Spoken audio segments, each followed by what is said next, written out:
And we're continuing with our correcting low back pain, knee pain, hip pain, dysfunction home exercise program.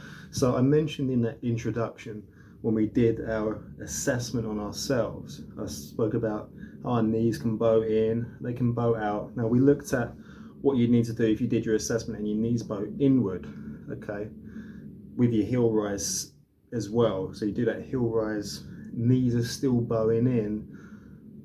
So that's one thing. We looked at those. We looked about releasing the hip flexors. But what about if we get knees bow out? So if we get knees bow out, we have to go a slightly different route with things. I'm not going to worry so much about my hip flexors. I'm going to go after another group of muscles. I'm going to go after the muscles that kind of around the back of my hip. Now I'm not releasing my glutes. My glutes get underactive.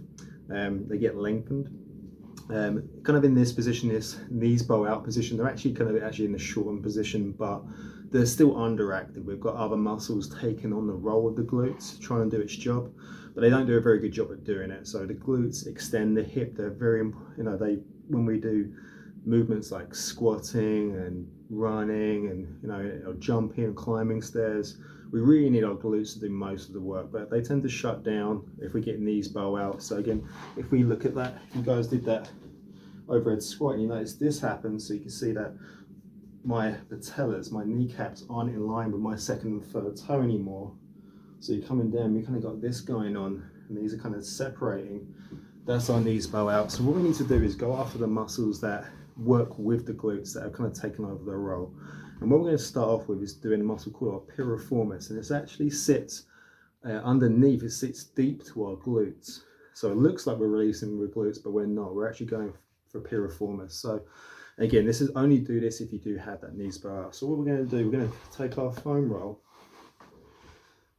We're going to place it on our backside. And what I'm going to do to put my piriformis in a lengthened position, I'm going to keep my right leg bent. So I'm going to do my left side. I'll keep my right leg bent. I'm going to place my left ankle on my left knee. Now that's going to lengthen out and stretch out that piriformis. It's going to be easier for me to pin down because I've got to get through all that glute max mass. Glute max is a big, thick, deep muscle, so I need to be able to, if I stretch out the glute max as well, I can kind of get down into that piriformis a lot easier.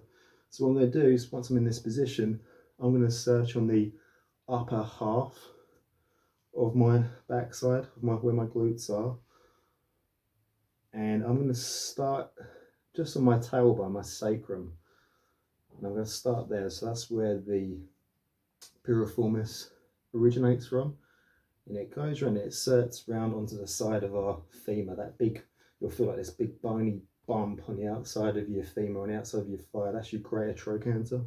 So that's where that piriformis goes into. So I'm going to start on that sacrum, and I'm going to lean over towards that greater trochanter, and about halfway, so you should feel a trigger point just off the sacrum, or about kind of halfway between that sacrum and that insertion point on the femur. So if I kind of lean about halfway, and I run into a big trigger point right there. So I've got one right there.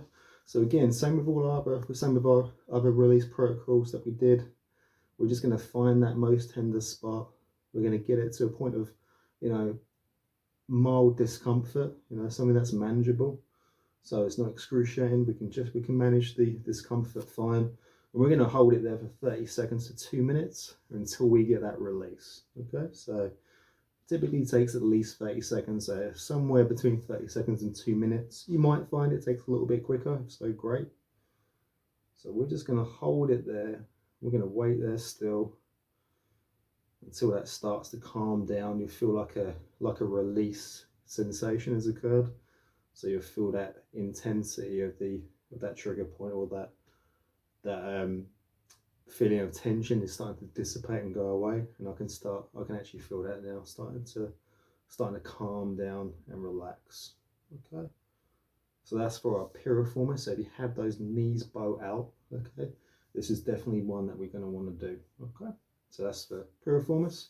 Thanks for watching. We're going to do the bicep femoris, and we're going to do the adductor magnus. So there are other muscles that also help out the glutes as well. and definitely a sign that they could be overactive if we have that knee spur. So that's what we're going to get after next.